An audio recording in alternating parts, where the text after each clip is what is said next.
Serenity Valley Stories introduces The Shepherd's Night. The night was darker than usual, the kind of black that swallows the moon and stars whole, leaving nothing but a void above. I could feel the chill in the air, not the usual cold that comes with late autumn, but something that raised the hairs on the back of my neck. I pulled my coat tighter around me as I stepped out of the farmhouse, the wooden door creaking on its rusty hinges, a sound that echoed in the silence like a warning. The sheep were restless. I could hear them bleating softly in the distance, their voices carrying on the wind that whispered through the trees. It was a sound I'd heard 1,000 times before, but tonight, it was different. There was a sharpness to it, a tremor that made my heart quicken in my chest. I grabbed my lantern, its weak light flickering in the breeze, and headed out toward the pasture. The smell of damp earth filled my nostrils as I trudged across the yard, boots sinking into the soft ground. The scent of wet grass mixed with the faint, familiar odor of sheep and hay, usually comforting, now seemed almost ominous. The closer I got to the flock, the louder their bleating became, until it was a cacophony of panic.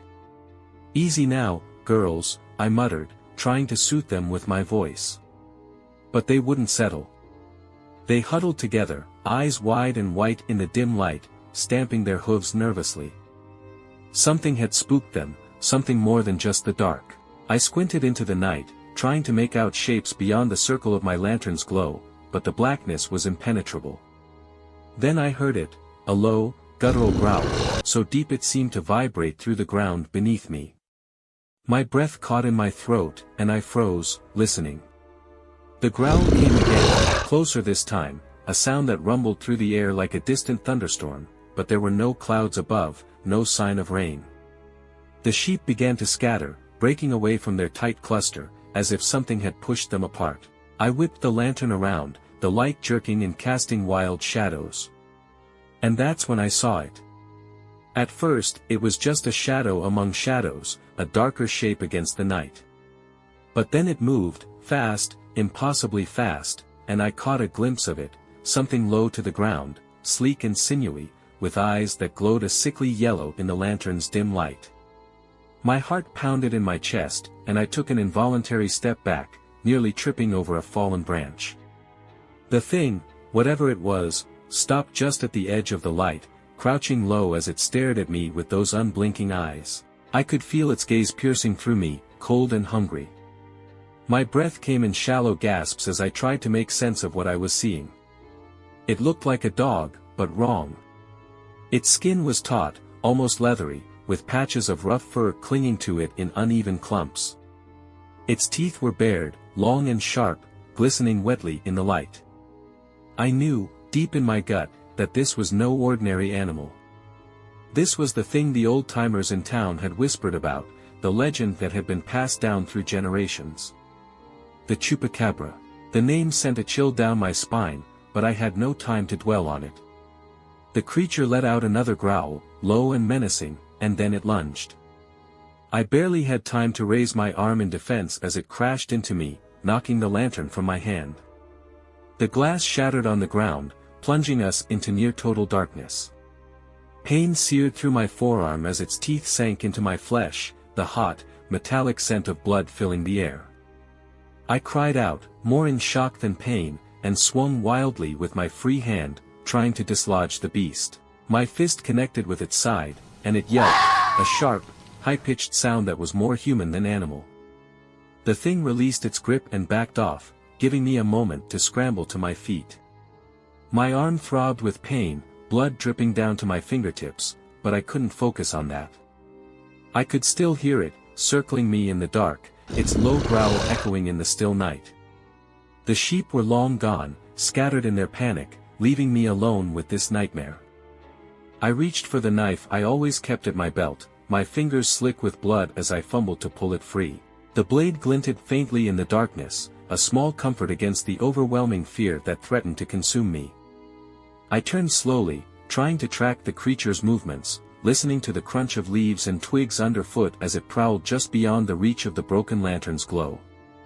And then, silence. The sudden lack of sound was more terrifying than the growls had been.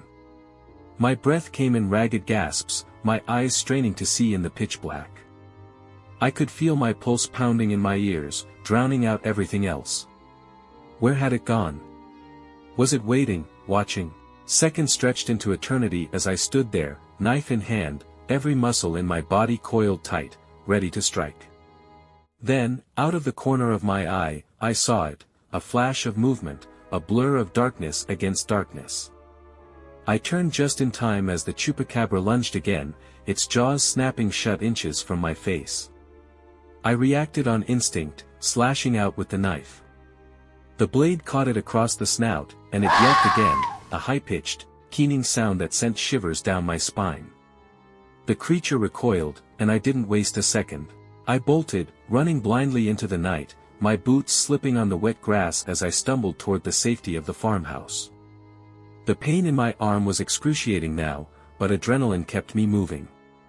I could hear the thing behind me, its growl rising into a furious snarl as it gave chase. I pushed myself harder, my legs burning with the effort, the farmhouse looming ahead like a beacon of hope. I reached the door and flung it open, slamming it shut behind me just as the Chupacabra barreled into it with a thud that rattled the windows. I collapsed against the door, gasping for breath, my heart hammering in my chest as I heard the creature clawing at the wood, snarling in frustration. For a moment, I thought it might break through, that it would tear the door off its hinges and finish what it had started. But after what felt like an eternity, the sound stopped. Silence fell over the night once more, broken only by the distant bleating of the sheep. I waited, every muscle in my body tense, listening for any sign that it was still out there.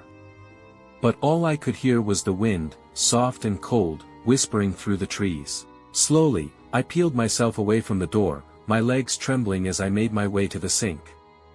I turned on the faucet, letting the cold water run over my wounded arm, washing away the blood. The bite was deep, the edges ragged where its teeth had torn into my flesh, but it wasn't as bad as I'd feared. I'd live. As I wrapped a clean towel around my arm, tying it off with my teeth, I couldn't help but shudder at the thought of what had just happened. The Chupacabra was real, and it was out there, lurking in the darkness, waiting for another chance. But not tonight. I slumped into a chair by the fire, the warmth soothing my aching limbs as I stared into the flames. The night had been long, and dawn was still hours away, but I'd survived. I was alive. And as the fire crackled and the house settled into silence, I made a vow to myself, I'd be ready next time. Thank you for listening to Serenity Valley Stories, and please don't forget to like and subscribe.